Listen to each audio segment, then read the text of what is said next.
Hello, everyone. Welcome to the morning show. We're broadcasting to you this morning on Channel 9 and also on WJOPLP Newburyport Joppa Radio at FM 96.3. We're also live streaming on Newburyport Community Media's YouTube channel at ncmhub.org. I'm your host, Mary Jacobsen, and I'm just delighted this morning to have a show with two wonderful guests and topics. Leslie Landrigan is here to talk about one of Newburyport's legendary historic eccentrics, Lord, that's in quote marks, Timothy Dexter. And then in the second half of the show, I'm delighted to introduce you to Newburyport's new Council on Aging Director, Paula Burke. Well, let me introduce Leslie Landrigan first. Leslie worked as a newspaper reporter for many years in both Massachusetts and New Hampshire before moving to Washington to work as a national reporter for the Associated Press. She and her husband, Dan, both love history. And in 2013, they started the very informative and well-written New England Historical Society website. They've also written 2 books about New England history, and currently they live on Deer Island, Maine. Leslie, welcome, and thank you so much for taking time to visit the morning show. Thank you, Mary. My pleasure. Oh, my pleasure entirely. Well, Leslie, I want to return to talk about your website and your books later on. But first, let's get into Lord Timothy Dexter, whom I've been wanting to do a show about for some time. And I finally found you through an essay that you'd written about this extraordinary character on your website with the wonderful title, Timothy Dexter, the ridiculous millionaire who sold coals to Newcastle, which is as true as it is unlikely sounding. Exactly. It's just one of his very special achievements. As I've mentioned to you before, when I first moved to Newburyport about 4 years ago, I would hear people talk about Lord Timothy Dexter, usually said with a slight smirk on their faces, and people would point out his stately mansion, which remains on High Street in Newburyport. And I thought initially he really was imported British nobility. So Leslie, let's begin by setting the record straight on Timothy Dexter's heritage. Fill us in on where he came from and the circumstances of his early life, if you would, please. He was by no means a lord. He was born to a poor family in Malden, Massachusetts. He was one of many children, and he survived infancy, which, as you know, a lot of colonial children did not. Yeah. And so he was bound out to a farm when he was 8 years old. And he worked from the time he was 8 until the time he was 14, when he became an apprentice to what was called a leather dresser or a tanner. Basically, they made, they dressed skins and they made gloves and shoes and breeches. I think one of his specialties was moose hide breeches, if you can imagine. Yeah. So he left. He became an apprentice in Charlestown, and then when he was about 20, he had his freedom suit. Apprentices were given freedom suits. Were expensive, and he sold his if they did a good job. So it's important to note that he was industrious and hardworking and sensible. So he got his freedom suit and he sold it, and with the money he went to Newburyport, which at the time was a booming town. There were, I believe, the year that he arrived in Newburyport, there were 70 ships being built. Wow. Yeah. Yeah. So if you were an artisan or a tradesman, you headed to Newburyport because there was a lot of work there. And he worked hard, and he married a woman who had some money. She was a widow with 4 children. And over the next 20 years or so, he had a little shop in her house, and she had a shop too, and they saved their money. And then he began to speculate in continental currency. Yeah, which we'll return to, because it was also an unlikely, like coals to Newcastle, unlikely investment at the time. But, it's a hard scrabble upbringing then. Hardly a noble birth, hardly privileges and advantages to start out his life. It sounds as though he did work really hard from childhood really on. And he must have been pretty good at what he did, because he got the freedom suit and then had the savvy to marry up and began laying in I guess the circumstances for building his wealth later on. Exactly. Yes. Leslie, there are so many stories about how he was able to make profit off the sketchiest and the most improbable of circumstances. And the underlying question, I think, about Timothy Dexter is, was he the luckiest man alive, or was he actually just shrewder than others? But let's talk about some examples of that before we try and address that question. Acknowledging that as I present these to you, they sound like the setups for a riddle or the punchline to a joke. Yes, they do.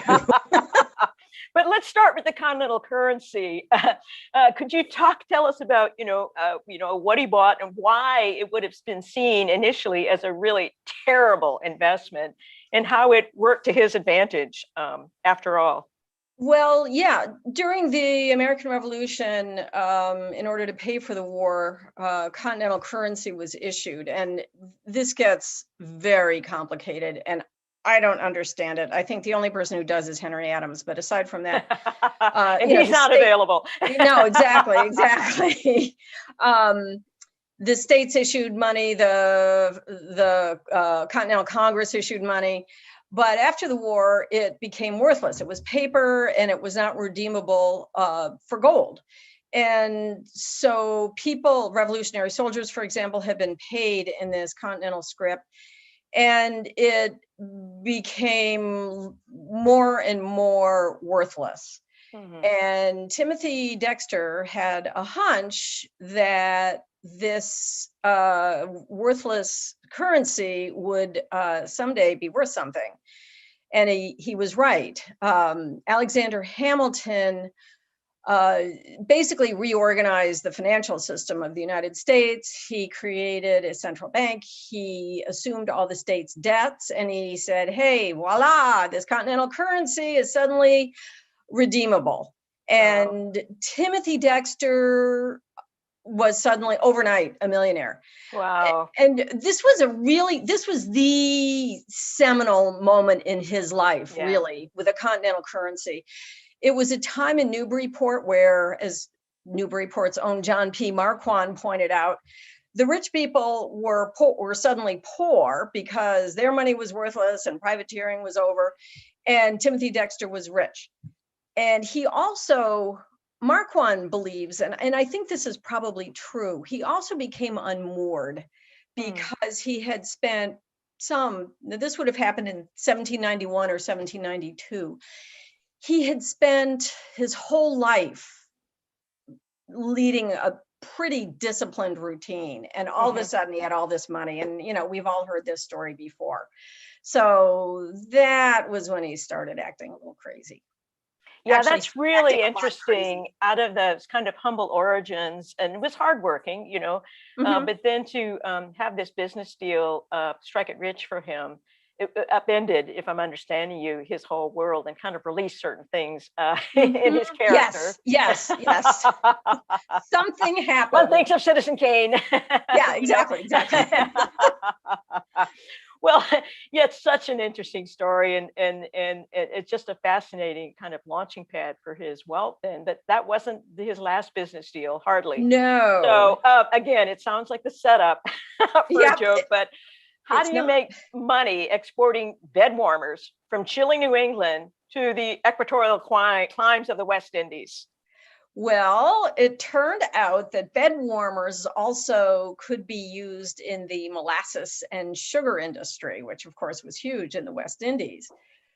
So that's what happened. Now, historians have varying descriptions of what they were used for. They were ladles, or they were used as some sort of tool in the molasses and sugar industry.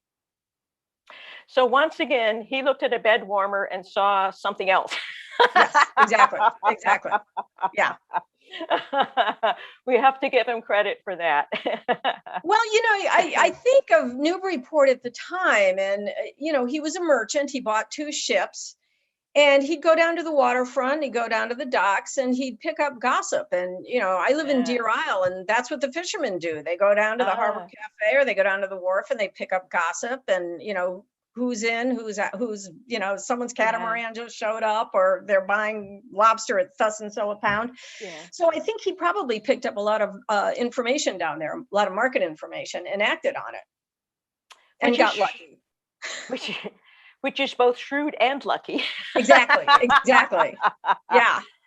Well, okay. The next kind of setup that sounds like we're waiting for a punchline is, how did he make money off stray cats? Oh, yeah. This is an interesting story. The Newburyport was awash in stray cats, and there was actually a vote taken in town meeting whether to destroy them all. And the vote was 50-50. So the measure failed. And the next day, Timothy Dexter put an ad in the paper advertising the cat. He would pay for cats. So he loaded all these, and he said, they'll be well cared for, don't worry. And so he loaded them onto a ship, and they went down to an island, which is unspecified, but apparently the plantations were overrun with mice and rats, and he made a very handsome profit on the cats. We may be visited by one, by the way. They like to one of the delights of Zoom is having people's pets appear. Yeah, exactly. Well, another shrewd or lucky business deal. And we also, okay, New England is cold. We need gloves in the winter. We don't think of the people in Polynesia as needing gloves, but he managed somehow to send gloves to Polynesia. Now, how did that work out? Well, he probably got the gloves in a shipment from somewhere, maybe the Baltic, because he traded with the Baltic. And I guess he knew somehow that there was trading between Polynesia and China. And so he sent the gloves to Polynesia, and a Polynesian ship. I don't think it just happened to sail by. A ship bound for China from Polynesia bought the mittens or the gloves, whatever they were. Yeah. Yeah, another shrewd, lucky. Yeah, exactly. Lucky. Better to be lucky than good, right? Yeah. What about the whalebone stays? The whalebone stays. One interesting thing about Dexter was that he, like most very wealthy people, wasn't completely honest about how he made his money. And he claimed he cornered the whalebone market. He didn't really, but he did buy a lot of whalebone. And he saw, now there was a fashion that came, that there was a style of ladies' dress that became fashionable, and it's unclear whether it was hoop skirts or corsets, but whatever it was, this sudden fashion created a demand for whalebone.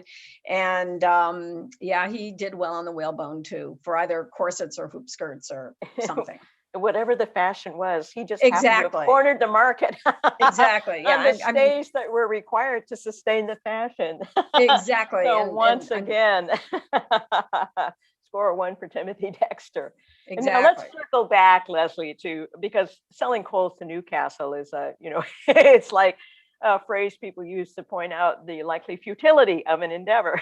Exactly. Yeah. And yet, tell us the story of how, of all things, Timothy Dexter actually made money selling coals to Newcastle. Well, it's actually pretty simple. There was a coal miners' strike, and there had been one for a year by the time his coal arrived in Newcastle. So I suspect strongly that he knew about this strike. Yeah. Probably got the gossip down on the docks. Exactly. Well, Leslie, how was he viewed by his contemporaries, and why did they see him in any particular way? He longed to be a member of the aristocracy. And Newburyport at the time was a very federalist town, lots of old Puritan families who had intermarried. And he was a parvenu. He was nouveau riche, and they did not accept him at all, and mocked him and ridiculed him. And he reacted. You know, there's something else, I think, in his background. His wife had some family connections in New Hampshire, the Gilmans. There's a Gilmanton, New Hampshire. There was a Governor Gilman. And Timothy Dexter did do business with the Gilman family, who undoubtedly looked down on him. So there was that in the background of his marriage. Not only did the people of Newburyport look down on him, but his in-laws looked down on him. So that, you know, when he made his money in 1791 or 1792, that was there, and it suddenly let loose. Well, you know, that's an old American theme in an American story too, from The Great Gatsby to An American Tragedy by Dreiser. The nouveau riche or the parvenu, you know, striving for acceptance and finding that the novelty of your money still makes you somehow less acceptable than the people who inherited it. You know, it's been around for a long time. So that's a very old, that striving and that feeling of not being satisfied with your fortune, but wanting the social cachet as well. So he's a very American story, and yet he chose a British title for nobility. So I'm very curious to find out how did his lordship acquire his title, and did people think it was true? Anybody at the time? No, he actually got ticked off in Newburyport and bought a country estate in Chester, New Hampshire, where you know, he didn't have a past, and he started calling himself the Earl of Chester. Now, this was a time in American history, though. The country was very young. And people didn't know what direction it was going in. Thomas Jefferson had not been elected yet. You know, John Adams, the Federalist, was president, and there were plenty of people who thought that America would develop an aristocracy the way England did. It didn't happen, but you know, I guess Timothy Dexter figured he'd get ahead of the curve and called himself Lord Timothy Dexter. And he was very generous. He had a lot of money, and he gave it out. He gave it out to people, especially people who called him Lord Timothy. And so people in Chester learned that if they hung out with Timothy Dexter and they called him Your Honor and so forth and so on, they'd get some money, or he'd buy them a drink. So that's really how it got going. That is such a wonderful story. It's great. His life, we haven't covered all of his life yet, and there's other really intriguing chapters, but he covers everything. But you know, there are other millionaires who've done, you know, Jim Fisk, Diamond Jim Fisk had himself a military uniform design that was like something out of a Gilbert and Sullivan musical. And he used to wear that all the time. And you know, can I just interject? This is a completely, I cannot help but think about Roger Babson in Gloucester, Massachusetts, who was a investor. He founded Babson College. He ran for president, but he had 40 boulders in Dogtown inscribed with inspirational sayings. I mean, that's kind of as nutty as Timothy Dexter. yeah. But I guess, you know, part of what people often describe as part of the American character, given our, you know, relative newness as a nation, is the pliability of our imagination, and you can make of yourself what you will. So if you were going to have an aristocracy and it wasn't clear, just declare yourself an aristocrat. Sure, why not? Why not? And then take a bribe or give bribes. So yeah, why not? Anything is possible. Well, talking about eccentric endeavors, thank you for the segue into the next question I had for you. I would love it if you know, we can drive by the Dexter house on High Street and now, but it no longer has the sculpture garden. Although if people want to see it, there is a picture of it on your website. We'll go back to talking about your website later on in the interview. But could you tell us about the sculpture garden that Dexter built in the gardens around his mansion, and why he built it. He wanted, well, I think it was an attention-seeking ploy, but he built, I guess he thought, well, if you're rich, you do something ostentatious. So he hired a ship carver, someone who carved figureheads on ships. I forget what they're called. The mastheads? Yes. Yeah. And he had a magnificent fence built around the house and this big wooden arch, like the Arc de Triomphe.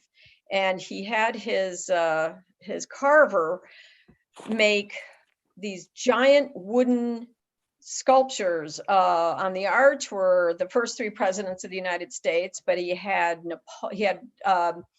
them the greatest characters of the world. So he had a Native American sachem. He had Solomon, Louis XVI, William Pitt, which is the only surviving one, actually. All these, great figures. Napoleon was one of his favorites. And they were mounted on 15-foot high pedestals. And people could come by and see them. And one of the funniest things about them was that when he would change who they were painted in colored paint. So one day Napoleon, might be Napoleon. The next day he might be King David. Because you mean the same statue? He would just the same statue. He'd change. Yeah. And he had gardens, and he actually had his own tomb built with a solarium over it. So yeah, because he could. Exactly. So it sounds like quite a spectacle, and I'm sure that if the driver for that was to get attention, it must have garnered him a good bit of attention. Yes, because I can't imagine there was anything else like it anywhere nearby, or perhaps anywhere. No. Hey, he got what he wanted. We're talking about him. How many years after his death? Yeah, that's right. We are, and partly because he titled himself Lord. Exactly, which is an immediate hook into the story.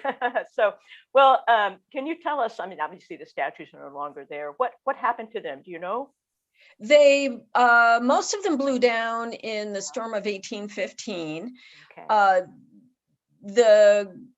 There were various wealthy families bought the house, and John P. Marquand had a very funny line because they embellished the house with Victorian, the gaudy gingerbread. And he said it really got hard to tell where Dexter left off and the Victorians started. But it went through, like so many of the beautiful houses in Newburyport, it went through a number of iterations. It was a tavern. It fell into disrepair. And then of course there was the fire in 1988. But I guess it's been restored and it's quite beautiful now. Well, it certainly looks good on the outside, but I think it's privately owned now. So yeah, one never knows. Well, tell us a little bit about his family life, because I understand there were some tensions in his marriage, and tell us a little bit about how his kids. Yeah, there isn't much known about his wife. She was industrious and hardworking, but she had a bit of a temper. And at one point, he thought it would be a good idea to have a mock funeral for himself. And he played the corpse, and he promised a big party afterwards. And so they had the funeral ceremony. And then afterwards, while everybody was enjoying themselves, they heard this loud sound coming from the kitchen. And it was Timothy Dexter beating his wife for not crying hard enough. And he eventually banished her. He had his personal poet write her epitaph, and he called her a ghost.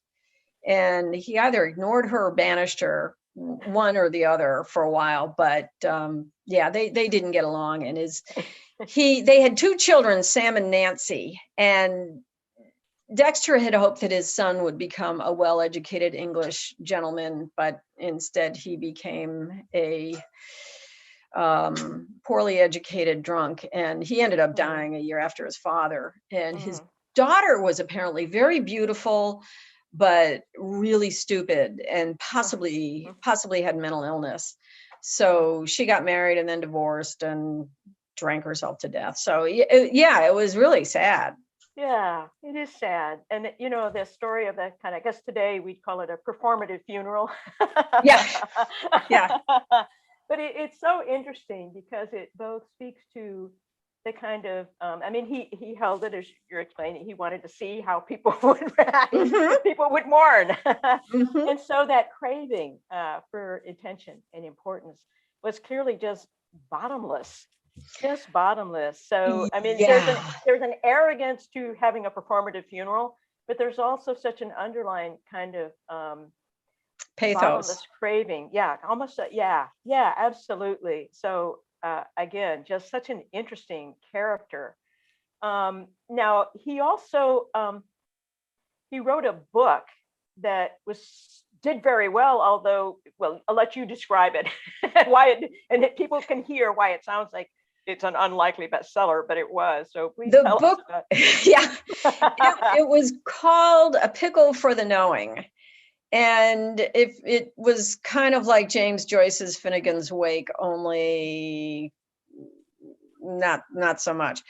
It had no punctuation. Yeah. And no punctuation at all. Well, no. The first edition had zero punctuation, and then the printer suggested maybe you want to put some commas in there or some periods. And so he put 2 pages of punctuation marks at the end and told the reader you can put them wherever you like. Which is very postmodern.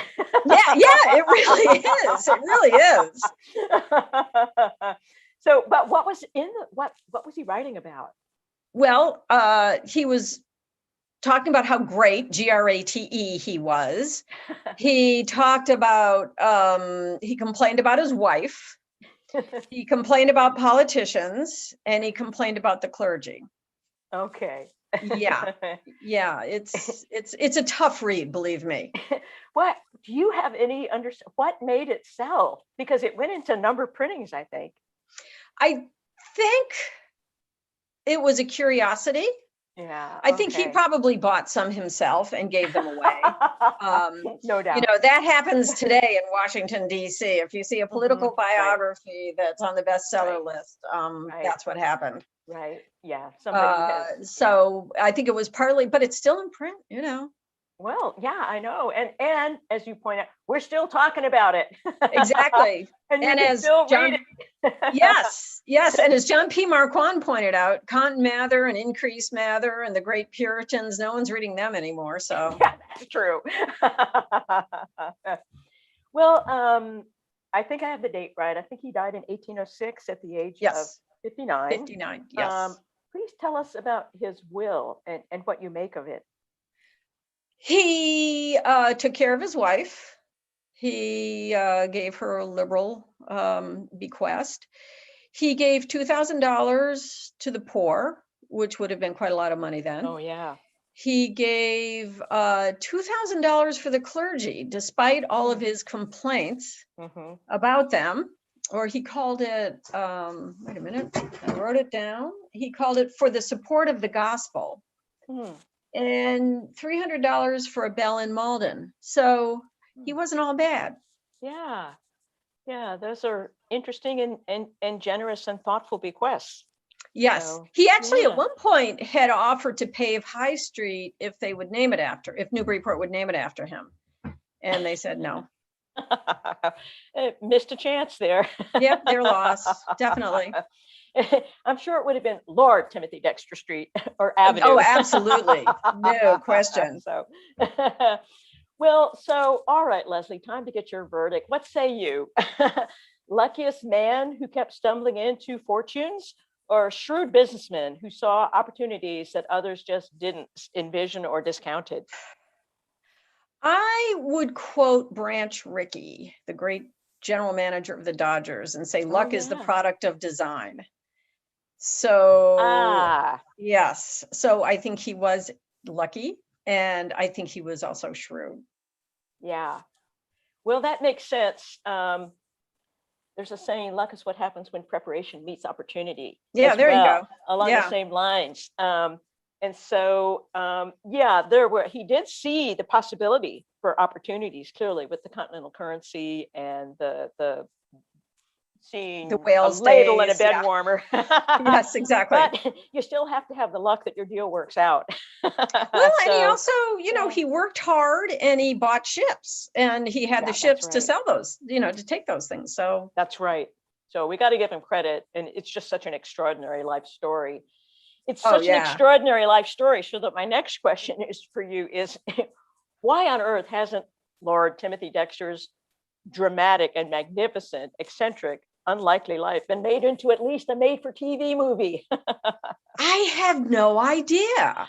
It's really, it's a great idea, and you have it is fabulous settings, and I don't know. Anyone listening, here's an opportunity. Yeah. Well, Leslie, you're a writer. I know you've done journalism and history writing, but might branch out into script writing. So anyway, someone should definitely do it. Well, Leslie, would you please tell us about the website that you and your husband operate? What's on it? Sure. How people can find it, because that's how I found you, and there's a lot there. Yeah, there is. It's called the New England Historical Society. And when it basically started out because, as you said, my husband and I both love history and we're both writers. And we're especially fascinated by the hidden history that's in front of your eyes. Mm-hmm. And if you live in a place like Newburyport or Portsmouth, New Hampshire, or Nahant, Massachusetts, all places where my husband and I have lived, or even Boston, there's a lot that happened. And it's not all wars and politicians. Yeah. And so we both have journalistic backgrounds, and we're both general assignment reporters, which means, one day you're covering the sentencing of one of Whitey Bulger's hitmen, and the next day you're covering a plaque about Sacco and Vanzetti, and the next day you're covering a politician. And so we started the website in 2013, I think, in the summer of 2013. We went to a lot of used bookstores and just grabbed a whole bunch of books about New England history and started going through them, and whatever caught our fancy, we'd write about. So our first month we had 490 visitors. I think they were mostly family and friends, but it's kind of grown beyond our expectations. And we now get about, we've had 10 million visitors. We get about, we average about 8,500 people or views a day. Wow, that's impressive. It's and it's, if we didn't really enjoy doing it, we probably wouldn't have kept it up. Right. But and one of the things we learned very early on is that people don't have a lot of interest in old white male politicians. We really, there was what was it? Was it a Senate race or a mayor race? There was a big race in Massachusetts. And so we said, let's do a big story about the history of senators from Massachusetts. No one cared. But then we do a story about, a servant who did something interesting, and it would go viral. Yeah. So we like to focus. On ordinary people or unexpected stories or stories you've heard with maybe a new twist. Yeah. And eccentrics like Lord Timothy Dexter. And food and weather. Yeah. People love food and weather. Well, Leslie, one final question for you before I let you go today. Would you please tell us about the two books that you and Dan have written? Sure. One is Bar Harbor Babylon. Again, which, by the way, is a great title. And I would add, you've agreed to come back, maybe early summer, vacation season, and talk about Bar Harbor Babylon. So but if you've been to Bar Harbor, as we have many times, you look around and you say, there was something going on here. What was it? And at one point, Bar Harbor was, it was like Newport, Rhode Island, only a little wilder. And the kind of wealth there, if you imagine Hillary Clinton, Bill Gates, and Jeff Bezos living on the same street, competing, that's what Bar Harbor was like for a very brief moment, but a lot went on. There was a lot of scandal. And so we found the juiciest ones and wrote about them. The other book is called New England's Hidden Past, and we have a feature on our website which we call 6 Things, which is we basically take something like loyalist houses or Irish landmarks or places where someone was murdered, and we find one in each state and we write about it. So this book is about that. It's just basically a book of lists of things that you can find in each New England state. Wonderful. Well, we'll put a bookmark in our conversation. Well, thank you. Come back to talk about the scandals that we found in I love talking about that. We'll be looking forward to that. Leslie, thank you so much for this illuminating and really quite fascinating dive into the strange life and times of Lord Timothy Dexter. I really appreciate it. Thank you, Mary. It's been a pleasure. Thank you very much. You take care now. We'll see you later on. Bye-bye. Well, let's bring on Paula Burke now and introduce you to Newburyport's new Council on Aging Director. Hello, Paula. Hi. Good morning. Thank you so much for taking time to visit us on the morning show. Glad to have you here. Oh, it's my pleasure. That's a tough act to follow. I really can't talk about scandals, but we'll talk about some practical knowledge. You bet. Well, let me introduce people to Paula. She began as the new Council on Aging Director in the end of January this year. She has, I must say, a very impressive range and depth of experience in the field, including filling a similar role recently in Topsfield. She has also worked at North Shore Community College as a Kids to College instructor and a youth programming specialist. She earned a master's degree in teaching and curriculum at Harvard's Graduate School of Education and has a bachelor's degree in biochemistry from Bowdoin. So Paula, I wanted to start by asking, you started in January, very much full on pandemic time. And I can't imagine that starting a new job in a new place during a pandemic was easy. What were some of the challenges that you encountered starting your job during the pandemic? Well, I honestly have to say it was a very smooth transition because I wrapped up in Topsfield at the end of October. So I was very much in the thick of it right from the start. I'll tell you a funny story. So after my first day here, I get to the end of the day. I'm like, okay, day 1, done. And I'm like, oh no, we never got Meals on Wheels out. Little did I know, in the big city of Newburyport, that all happens in the back room, and I have very little to do with it because I can tell you that a year ago in April, I was out in that cold, windy, rainy weather delivering over 100 meals every day. So, so it was a very smooth transition. A lot of the systems that we used in Topsfield are in place here or prepared to go here. The staff was great. Everyone was very welcoming. And I always say, no one will ever replace Roseanne. I just came in after her. But, you know, an incredible foundation has been laid, and we're just trying to get through this unusual time.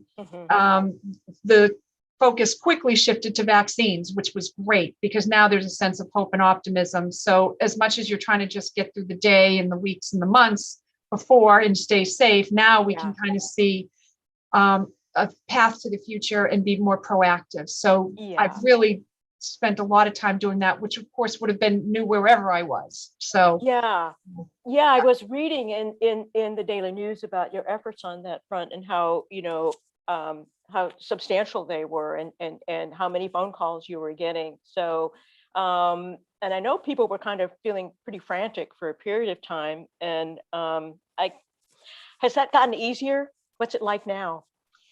I do feel like we're turning a corner based on the calls that we're getting.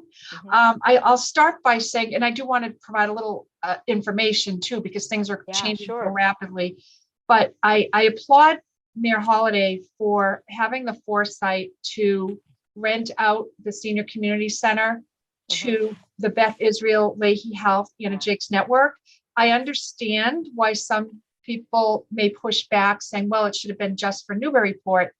But I can tell you that a lot of people from Newburyport are getting vaccinated here.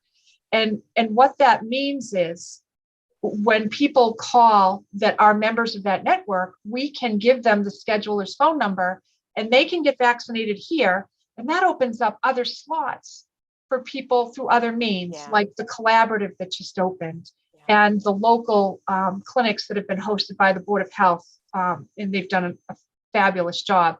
So I understand why there's been, like I said, a little pushback, but I really think once the people at the top realize that you shouldn't take the vaccine out of the hands of the medical professionals and the pipeline reopened, then it's made a whole lot of sense. And I tell you on Monday, they told me that they vaccinated over 500 people.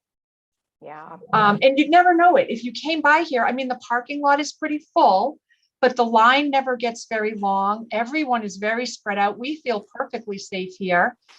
So that was a really smart move. And then to now complement that with this new Lower Merrimack Valley Collaborative that is vaccinating many people on Saturdays and Sundays, that's worked out really well. So I feel like we're in a good place, and I do feel like we're turning a corner. And one way I can tell that is because people call now, and instead of asking where can I get the vaccine, how, all that, they're asking which vaccine is available. So we don't know. Okay. So start by saying that. Yeah. There's a clinic running outside, but we really are separate from that. And we really don't know. And it changes. It changes every week. So the one thing I can say, if people are really looking for Johnson & Johnson, the one place that I believe has had it on a regular basis is CVS. CVS. That said, the CVS's in Newburyport are not online yet with vaccinations. I have to believe in the long term, at least one of them will be. But right now, you would have to go Salisbury, Haverhill, and Ipswich. Yeah. Yes. And by the way, not for nothing, Paula, I live 2 minutes from the senior center, and so I'm a Newburyport resident, and I got my first vaccine at the senior center. Was able to walk over there. It was such a happy day, and it's a very smoothly running, very efficient operation. So I was very impressed at how it was running. Didn't have to wait at all. So thank you for that. That's great to hear. Well, I wanted to talk a little bit about what you've done before coming to the senior center and Newburyport, Paula. Looking over your background, I know that you really have devoted your career to public service. In addition to the roles that I mentioned when I was introducing you in Topsfield, you've been elections warden. You work for the Housing Authority. You've served on the boards of nonprofits, but you started as a science major at Bowdoin. And I don't know if your plan all along was to go into human and community service rather than science, or whether something drew you into it. So please tell us how you wound up having such a deep and rich career in public service. Well, thank you. So I, like half of my class, I went to Bowdoin thinking, I was pre-med. So I started down that track, and I really do enjoy science. And I think now more than ever, it's important to have a good understanding of science. I enjoy reading the articles about the vaccines and all of that.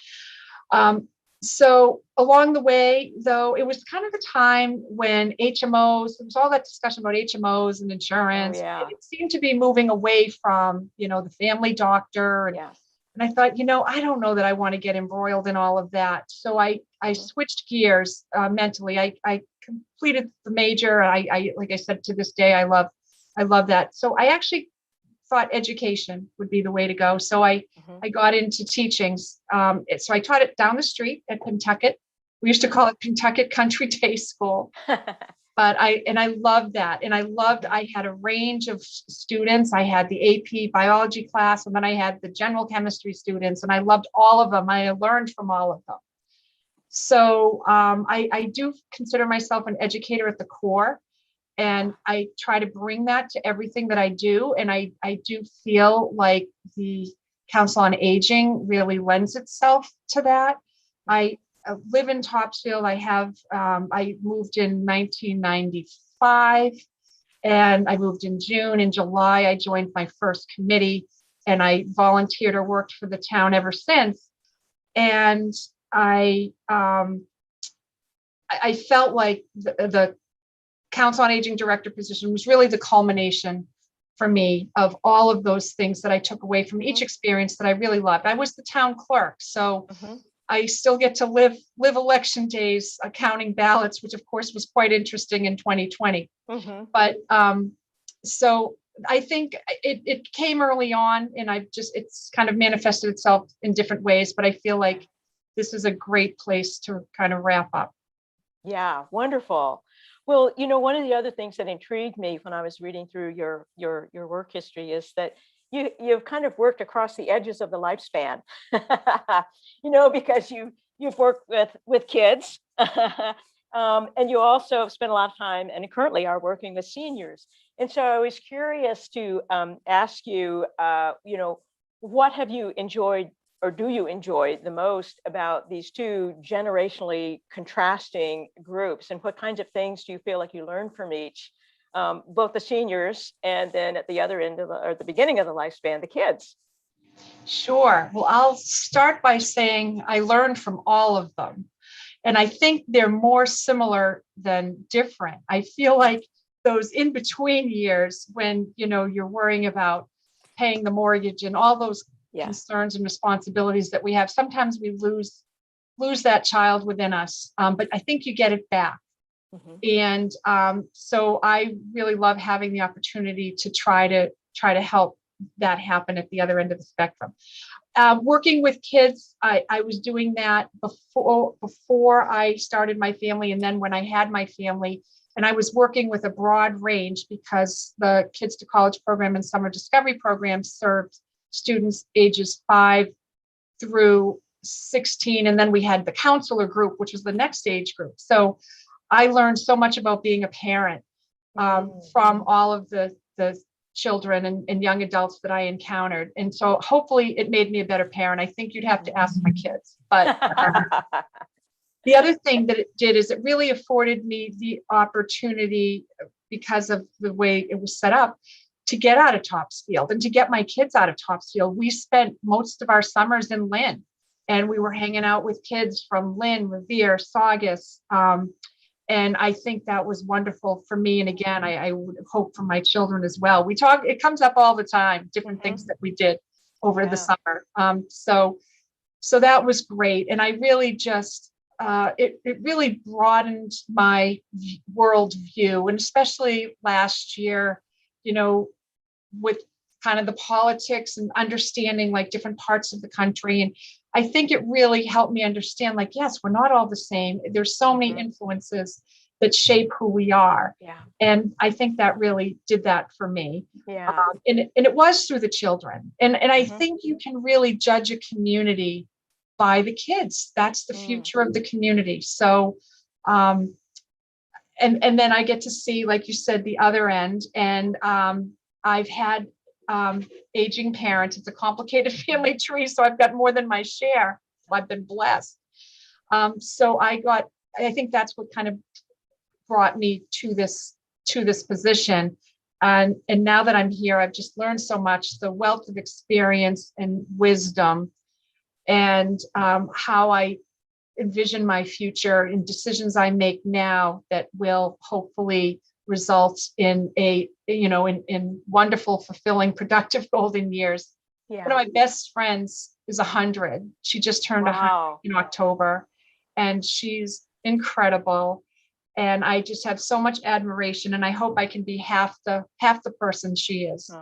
If I, as I age and enter that different phase of life. But to this day, she gives to the community. She's moved around a bit. And again, as soon as she moved to Topsfield, she dove right in and had so much experience to bring to the community, and has never stopped. So that's, I think did I answer both? Yeah, you did. Yeah. And you connected both. And I like the way you talked about, sort of at these two ends. It's different from the kind of in between years when you're busy kind of finding your way in the world, finding, a livelihood, raising a family, and then there are certain things in common. I love the way you put that. So yes, you did. I will say one more thing, Mary, that I would use as a bridge from one to the other. What I've learned in this role, it makes me clean my house every weekend. Your kids don't want your stuff, so don't save your stuff for your kids. That's what I find out. So anyway, that's a little piece of advice. Bit of wisdom. Yeah. Well, Paula, I know that you've inherited some efficient systems that kind of work well from Roseanne, who was your predecessor. But I'm curious to find out what kind of plans or priorities are you starting to envision for seniors in Newburyport as you dig into the job? Yes, well, I think the foundation is here. It was actually amazing to me when I was looking at this position. When I left Topsfield, I honestly wasn't sure what was next for me. And then I just happened to see that this position was open, and I thought, gee, that intrigues me. So I did a lot of research, and in doing so, I was amazed at how parallel the two programs were. We didn't have nearly the space down in Topsfield, but we did well with what we had. But I just thought this is just such a natural progression. So I'm just building really on the strong foundation here. One thing I felt strongly about trying to bring in right away, and everyone was very receptive, was some engaging in interactive virtual programming.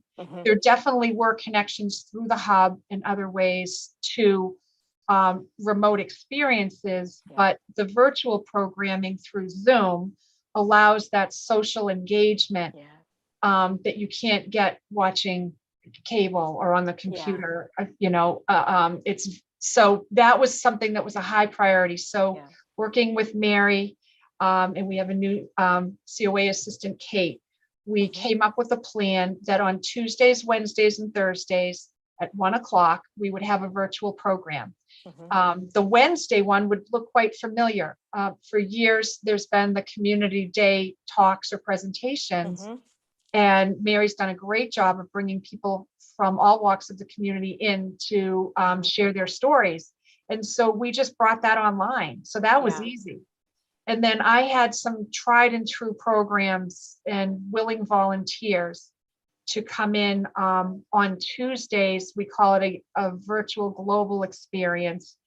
And we go around the world. Sometimes we stay close, sometimes we go around the world. And like we went to the fjords of Norway last week. And then this week, being St. Patrick's Day week, we had actually a Irish sing-along, which was a lot of fun. And then on Thursdays, that block of time, we call that a potpourri, because that could really be anything. But we do want to make room for important educational sessions so that we can talk about the SHINE program, we can talk about PACE, we can talk about tax prep, all of those important services that we offer. We want to make sure we spread the word and the latest updates, which obviously in this climate, there are constantly updates.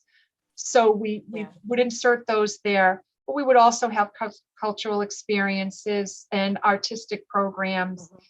Kate, our new COA assistant, I should say, she is a senior at Newburyport High School and has been phenomenal and has given us a built-in intergenerational structure, which is wonderful. And so she is putting together today, for example, we're finishing our Irish celebration, and she's putting together a little program about Irish dancing. Irish step dancing. Wonderful. She's going to explore the dresses and also obviously the dancing itself and talk about the history a little bit. So you could find anything on Thursdays. That's fun. So that's been a priority. And one lesson I've learned, there are definitely some silver linings from what we've been through this past year.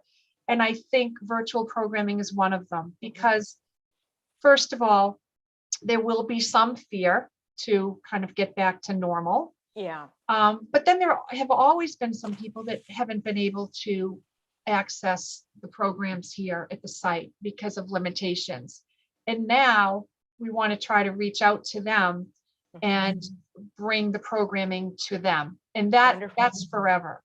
And I've actually already talked to the mayor about a program that I've done successfully before, where we acquired like a loaner set of user-friendly laptops, so that we could, for people that weren't quite ready to make the investment, they wanted to try it out. And I will say I did this with my 100-year-old friend.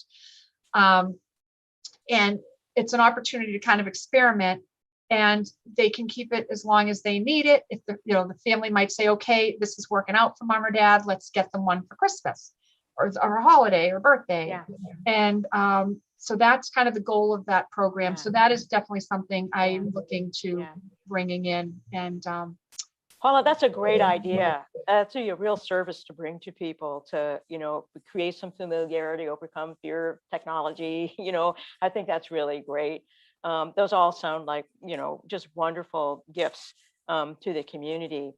Well, I have one final question that I'd like to ask you. It's one I've started asking people because you talked about feels like we're getting close to turning a corner. And as we do, our imaginations naturally start turning to, do I remember what normal life was like? So a question I'd like to ask you is, when we can get back to normal, what are you most looking forward to being able to do again? Hugging friends and family. Oh, yes. And just spending time and not worrying. I've been fortunate. My family, we've had weekly Zoom calls. Again, we're all over the country, so that's been a real positive takeaway. Mm-hmm. But now we want to have another reunion. It's been a while. Absolutely. So things like that. It's pretty simple. Yep. Pretty simple, but something we've all been deprived of, and something I think we're all just craving at this point. Right. And my heart, let me just say, speaking about our, the group I serve, is, my heart just breaks for people that have grandchildren, new grandchildren, whatever, and they just haven't been able to spend that time with them. So I am so glad that the CDC has said that once you're fully vaccinated, hug those grandchildren. Yeah. I'm not at that stage yet, but that just warms my heart. Yeah, I know they've been showing some of those scenes on the news on TV with grandparents who have been, doubly vaccinated in the additional 2 weeks. And it's just so touching to see them being able to hug their grandchildren. It's just really wonderful, and something that is something we all look forward to being able to return to. So, Paula, thank you so much for coming to the morning show. It's pretty clear to me we're really lucky to have you. So I feel blessed to be very much. Here. Thank you very much. I really appreciate your visiting the morning show. So thank you. And I hope you'll come find us under the tent. Starting in May, we'll have the tent up. Absolutely. One of these days, NCM Hub is going to be able to start using that studio over there next to you again. Yes. I'll stop by. Forward to that. In the meantime, thank you so much. Really appreciate it. Well, that's it for today, everybody. Thanks for watching. I hope you'll join us next Thursday on Channel 9 at 9 for the morning show. If you missed any part of today's show, it'll be available for viewing on Port Media's YouTube channel playlist for the morning show. Go to ncmhub.org and click on the YouTube icon, and then click on playlist and scroll down. Each show will also air on WJOP FM 96.3 on Friday at 8 a.m. And again, the following Tuesday at 4 and Wednesday at 3. And will also be available as a podcast on the SoundCloud. Just go to ncmhub.org, click on the cloud icon, and scroll down. Thank you for watching or listening, everybody. Take care. See you next week. Bye-bye.